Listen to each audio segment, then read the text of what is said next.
நம்மளும் தொடர்ந்து பேசிக்கிட்டே தான் இருக்கோம். அதாவது விக்ரம் படம் வந்து பயங்கரமா கலெக்ஷன் எடுத்துட்டு இருக்கு. நெறைய விஷயத்துல வந்து ரெக்கார்ட் பண்ணிக்கிட்டு இருக்கு. ஆல் டைம் ரெக்கார்டெல்லாம் பிரேக் பண்ணிக்கிட்டு இருக்கு அப்படின்னு சொல்லிட்டு தான் இருந்தோம்.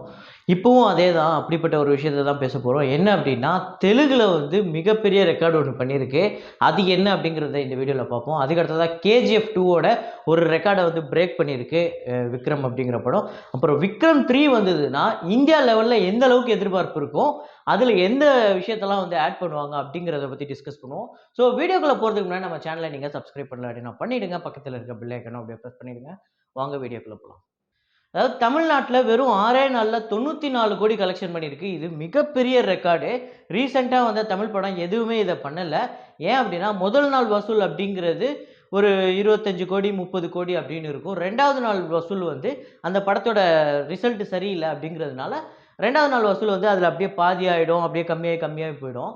ஆனா விக்ரம்க்கு நடந்த கதையே வேற. முதல் நாள் வசூலோட 2வது நாள் வசூல் அதிகம். 2வது நாள் வசூல விட 3வது நாள் வசூல் அதிகம். அதுக்கப்புறம் வீக் டேஸ்ன்னு சொல்லக்கூடிய மண்டே, டியூஸ்டே, வெட்னஸ்டே இந்த நாட்கள்ல கூட நெறைய தியேட்டர்ஸ்ல வந்து ஃபுல்லாவே இருந்தது. அதுவும் வீக் டேஸ்லயே வந்து கிட்டத்தட்ட நியர் பை 10 குரோர்ஸ் வந்து தமிழ்நாட்டுல கலெக்ஷன்லாம் பண்ணுச்சு. ஸோ இது வந்து மிகப்பெரிய ரெக்கார்ட். அதுக்கப்புறம் தமிழ்நாட்டுல நெறைய முக்கியமான தியேட்டரோட ஓனர்ஸ் என்ன சொல்றாங்க அப்டின்னா, கேஜிஎஃப் 2 ஓட ரெக்கார்ட வந்து ஆல்ரெடி வந்து விக்ரம் பிரேக் பண்ணிடுச்சு. அதோட அதிக கலெக்ஷன் எடுத்துருச்சு அப்டின்னு சொல்றாங்க. ஸோ கேஜிஎஃப் 2 தமிழ்நாட்டுல எடுத்த வசூல விட அதிக வசூல் எடுத்துருச்சு. அதாவது லைஃப் டைம் ரெக்கார்டுன்னு ஒண்ணு இருக்குல்ல. அதாவது கேஜிஎஃப் 2 மொத்தமா வசூல் பண்ண ரெக்கார்ட வெறும் 6 நாள்ல வந்து விக்ரம் வந்து பிரேக் பண்ணியிருக்கு. என்னடா இது நீ ஒரு கன்னட திரைப்படத்தோட போய் ஒரு பெரிய தமிழ் படத்த வந்து கம்பேர் பண்றியா? அப்படின்னு கேட்கலாம்.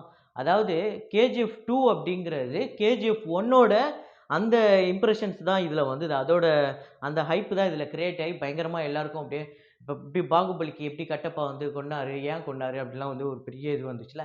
அந்த மாரி ஒரு விஷயம் தான் வந்து கேஜிஎஃப் 2க்குமே வந்தது. கேஜிஎஃப் 1 பார்த்தீங்க அப்படின்னா, இங்க தமிழ்நாட்டுல விஷால் அவர்கள் வந்து ரிலீஸ் பண்ணியிருந்தார். நடிகர் விஷால். அது வந்து இங்க அவருக்கு லாஸ் ஆச்சு. ஸோ இங்க மட்டும் இல்ல. ஸோ சில ஸ்டேட்ஸ்லயுமே வந்து லாஸ் ஆச்சு. அது வந்து முக்கியமா ஹிந்தியில தான் பெரிய கலெக்ஷன் எடுத்துச்சு. நான் சொல்றது கேஜிஎஃப் 1 ஒரு 250 குரோர்ஸ் கிட்ட எடுத்துச்சு. இப்ப அந்த ரெக்கார்ட் எல்லாமே பிரேக் பண்ணிடுச்சு. அதாவது வேர்ல்ட் வைட் ரெக்கார்ட் வந்து 250 குரோர்ஸ்லாம் தாண்டி போயிடுச்சு விக்ரம்.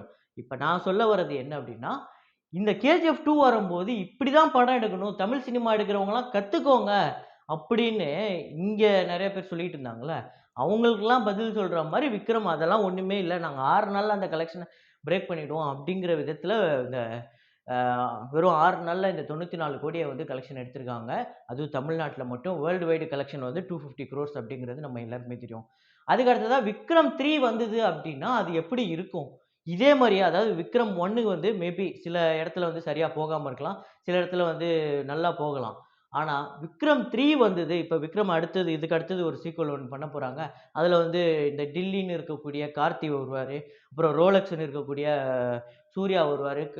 நம்ம ஜேடி மாஸ்டர் வந்து உள்ள ஏதாவது கேமியோ ரோல் பண்றதுக்கு ஏதாவது வாய்ப்பு இருக்கு. ஸோ இப்படி ஒரு படம் வந்தது அப்படின்னா, யாருக்கு தெரியும்? கேஜிஎஃப் 2வோ, ட்ரிபிள் ஆரோ இதெல்லாம் தூக்கி போட்டு சாப்பிட்டு போற ஒரு படமா கூட இருக்கலாம். ஸோ கேஜிஎஃப்பா இருக்கட்டும், அதுக்கு முன்னாடி வந்த பாகுபலி 2வா இருக்கட்டும், இது எல்லாமே அதுக்கு முன்னாடி வந்த அந்த படங்களோட அந்த ஹைப்ல மூலியமா தான் வந்து அவ்ளோ பெரிய கலெக்ஷன்லாம் எடுத்தது. ஸோ ட்ரிபிள் ஆர் அப்படிங்கிறது அந்த டைரக்டருக்கு ஆல்ரெடி அவ்ளோ பெரிய அந்த இது இருக்கு. அதுவும் இல்லாம அந்த 2 ஹீரோக்களுமே அப்படிப்பட்ட ஒரு இதுதான். ஸோ அந்த படத்துக்கு ப்ரமோஷன் அப்படி இப்படின்னு நெறைய நடந்தது. ஸோ அந்த படத்த நம்ம தனியா ஒதுக்கி வச்சுருவோம். அது வேற.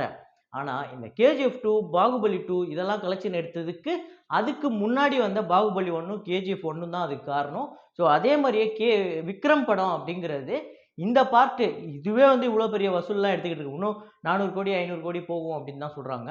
ஸோ அது வந்து ஈஸியா கடந்துரும். ஆனா இதுக்கு அடுத்து வர பார்ட் இருக்குல்ல, அது மிகப்பெரிய எதிர்பார்ப்போட வரும். அதுவும் ஹிந்தியில வந்து இன்னும் பெரிய கலெக்ஷன் எடுக்கும் அப்படின்னு சொல்றாங்க. அதான் அடுத்த பார்ட். ஏன் அப்படின்னா, இந்த விக்ரம் வந்து ஹிந்தியில வந்து பெருசா போகல அப்படின்னா, அ சாம்ராட் பிருத்திவிராஜ் அப்படிங்கிற படம் வந்து அக்ஷய் குமார் அவர்கள் நடிச்சு வந்துச்சு. அந்த படம் வந்து 4000 ஸ்க்ரீன்ஸ்க்கு மேல வெறும் நார்த் இந்தியால மட்டுமே ரிலீஸ் ஆயிருக்கு. ஸோ விக்ரம்க்கு வந்து நெறைய ஸ்க்ரீன வந்து ஆரம்பத்திலேயே குடுத்துட்டு, அதுக்கப்புறம் அது வந்து நெறைய கம்மி பண்ணிக்கிட்டாங்க. இப்ப அங்க அந்த ரிவ்யூவர்ஸ் இந்த மூவி கிரிட்டிசைசர்லாம் என்ன சொல்றாங்க அப்படின்னா, இந்த படத்த பாருங்க. பிருத்திவிராஜோ இல்ல வேற ஏதோ படத்த பார்க்கறதுக்கு நீங்க தியேட்டருக்கு போறீங்க அப்படின்னா, இந்த படத்த போய் பாருங்க. இந்த படம் வந்து உங்களுக்கு வொர்த்தா இருக்கும். இந்த படம் வந்து மஸ்ட் வாட்சபிள் மூவி அப்படின்னு பயங்கரமா மோஸ்ட் ரெக்கமெண்ட் மூவி அப்படிங்கிற லிஸ்ட்ல வந்து ஹிந்தியில வந்து விக்ரம் வந்து இப்ப வந்து இடம்பெற்றிருக்கு. அதுவும் இல்லாம இந்த பிருத்திவிராஜ் அப்படிங்கிறது பயங்கரமான ஒரு ஃப்ளாப்பான மூவியா இருக்கு. அதுவும் இல்லாம அந்த படத்தோட கதைக்களமே வந்து ஒரு உண்மை சம்பவம், ஒரு ஒரு வரலாறுல நடக்கப்பட்ட ஒரு கதை அப்படின்னு சொல்லி ஆரம்பிச்சு அப்படி போயிருக்கு.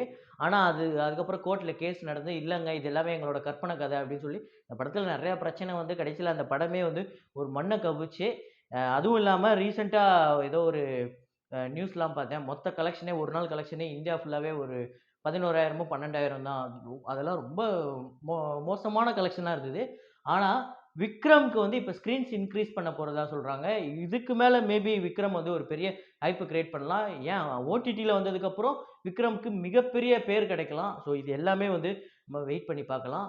இப்ப ஆந்திரால மிகப்பெரிய சாதனை அப்படின்னு சொன்னேன்ல, அது என்ன அப்படின்னா, மேஜர் அப்படின்னு டைரக்ட்டா வந்த மிகப்பெரிய படம் அது. அந்த படத்துக்கு வந்து ஒரு பெரிய எதிர்பார்ப்பு இருந்தது. நல்லாவும் போயிட்டு இருந்தது. ஹிந்திலயும் நல்லா தான் போகுது.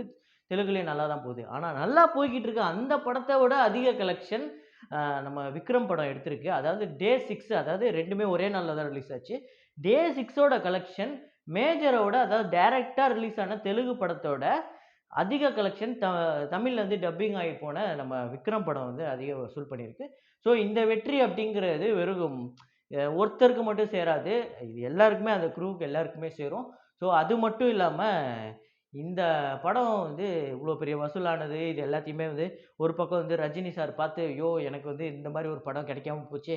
அப்படின்னு ஒரு பக்கம் ஏங்குனது ஒரு பக்கமா இருக்கட்டும். இன்னொரு பக்கம் இன்னைக்கு இந்த சக்சஸ் மீட்ல வந்துட்டு இவர்கிட்ட வந்துட்டு நீங்க வந்து ரஜினி சார் கூட சேர்ந்து படம் பண்ணுவீங்களான்னா, அதுக்கு ஏதாவது வாய்ப்பு இருந்ததுன்னா பண்ணலாம் அப்படின்னு கூட சொல்லல அவரு.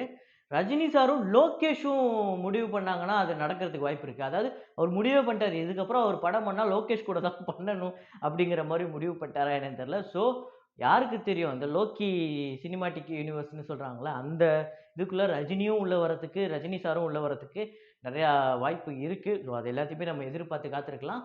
அதுக்கு அடுத்ததா இன்னொரு ஒரு விஷயம். விஜய் அவர்கள வந்து ஐயான்னு கூப்பிட்டாங்க. ஐயான்னு பயந்துட்டாரு அப்படிலாம் சொன்னாங்க. ஸோ அதுக்கு ஒரு நீங்க சொன்னாரு நம்ம கமல் சாரு. அத நீங்க பார்த்திருப்பீங்க. என்ன சொன்னாரு அப்படின்னா, இந்த மாரி சிவாஜி சார் வந்து என்ன ஐயான்னு கூப்பிடுவாரு. அதுக்காக அவர் என்ன பார்த்து பயந்துட்டாருன்னு அர்த்தமா? எல்லாம் ஒரு அன்பு காரணமா தான் அப்படின்னு சொல்லிட்டு, இதெல்லாம் ஒரு பெரிய விஷயமாக்காதீங்கடா வெண்ணெய்களா அப்படின்னு சொல்லிட்டு முடிச்சிட்டாரு. ஸோ நம்மளும் அத தான் சொல்லுவோம். என்னன்னா, இங்க சில பேர் வந்து நம்ம கமல் சார் என்ன பண்ணாலுமே அதுக்கு பின்னாடி ஏதாவது ஒண்ணு கிரியேட் பண்ணி, இதெல்லாம் இப்படிதான் இருக்கும். இவர் பயந்து போய் உதயநிதி ஸ்டாலின் கிட்ட படத்த குடுத்துட்டாரு. பயந்து போய் விஜய் அவர்கள ஐயான்னு கூப்பிட்டாரு. பயந்து போய் தான் இவரு வந்து இங்க போனாரு, அங்க போனாரு. பயந்து போய் தான் போய் படம் ஓடுமா, ஓடாதான்னு தெரியல. அரசியல்ல இவரு ஜெயிப்பாரா, ஜெயிக்க மாட்டாரான்னு தெரியல. படம் ஒண்ணுமே இல்ல. அப்படி இப்படின்னு ஏதாவது ஒண்ணு இஷ்டத்துக்கு ஏதாவது அடிச்சு விட்டுக்கிட்டே இருப்பாங்க. ஸோ அந்த மாரி ஆட்களுக்கு நம்ம கண்டுக்கவே கூடாது. ஸோ அந்த மாரி ஆட்கள் யாராவது இருந்தாங்க அப்படின்னா, அவங்களுக்கு இந்த வீடியோவ ஷேர் பண்ணுங்க. ஸோ இதே மாரி ஒரு வீடியோல மீண்டும் உங்கள சந்திக்கிறேன். Signing off Rahman.